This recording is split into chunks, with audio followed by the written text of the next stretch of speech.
With this review of the Steven Universe comic Clockwork, or else the first story is called Clockwork, but you guys understand how these work at this point, we come to the end of this particular series of Steven Universe comics.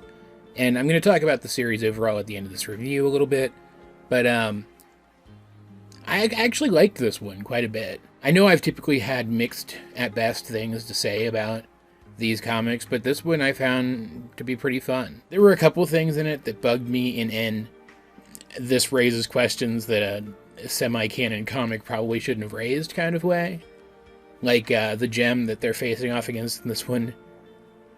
It's implied that its body is a giant clock tower, kind of the same way that the pillow is the Desert Glass's body, because its purpose is literally just to be a clock tower and keep time within the clock tower.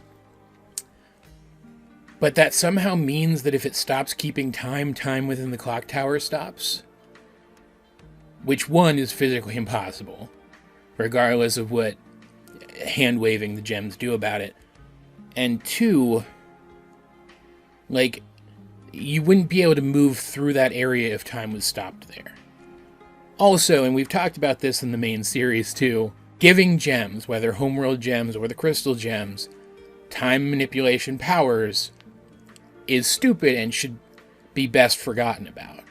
Because it raises questions about how things could have possibly happened the way that they happened without this stuff being used that the show, and these comics especially, are not prepared to answer. The solution is also to just reset the gem, not to like find some way to free it, but if its body really is the clock tower, that's really not an option. So I guess, resetting it, getting it back to doing what it does as comfortably as possible is probably their best option, right? And in the end, it does end with Steven being respectful to it, so it resets itself for them rather than them having to force it to keep doing its job, which is a very Steven-y way of ending things off. And I really liked that they do the whole Steven has a new thing that he's talking about throughout the entire story, like they did in a lot of early episodes, like with the cheeseburger backpack, for example. Here, it's a thematically appropriate Fitbit-esque smartwatch. Also, the roles of the gems in this particular mission made a lot of sense.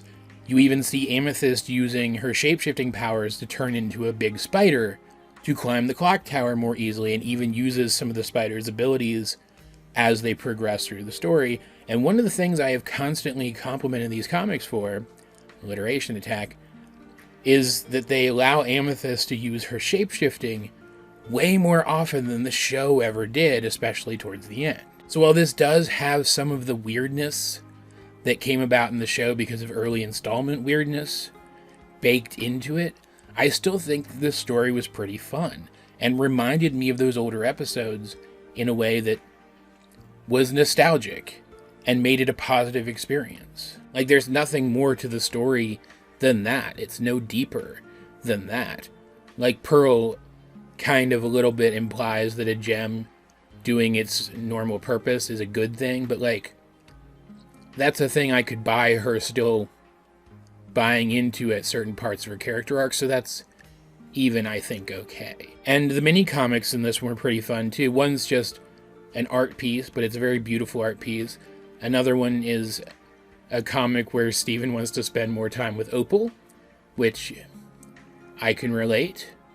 And then the last one was another one about Amethyst's shape-shifting. It's her shape-shifting into a bunch of different dog breeds so they can win a bunch of dog shows, which was very cute. Like, I don't think this is the strongest comic out of this series, but it's definitely one of the stronger ones, and a decent place to end this series off on. Like, overall, I don't think this series was great or anything. I think it would have been a lot stronger had they tried to explore themes and ideas presented in the show more, rather than creating their own gems like this weird timekeeper gem that don't really gel well and probably shouldn't be introduced to the lore in the first place because of the questions that it raises. But at the end of the day, while I didn't like some of these really much at all, I don't think there are any that are like truly objectively awful or anything, and some of them are quite good.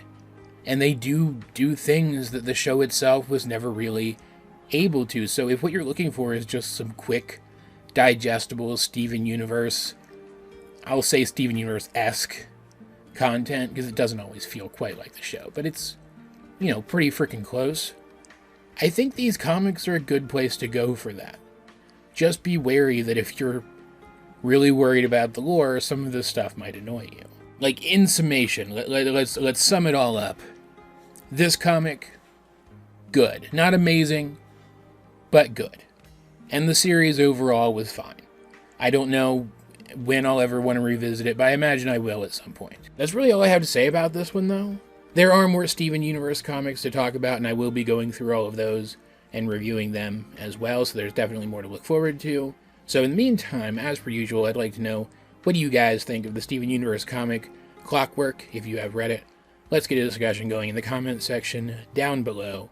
And while you're down there, you might as well like the video, share it with anyone else you think would enjoy my content, subscribe if you haven't. You can also check out links to my various social medias, as well as to the many ways you can help out the channel. Those will be in the video description.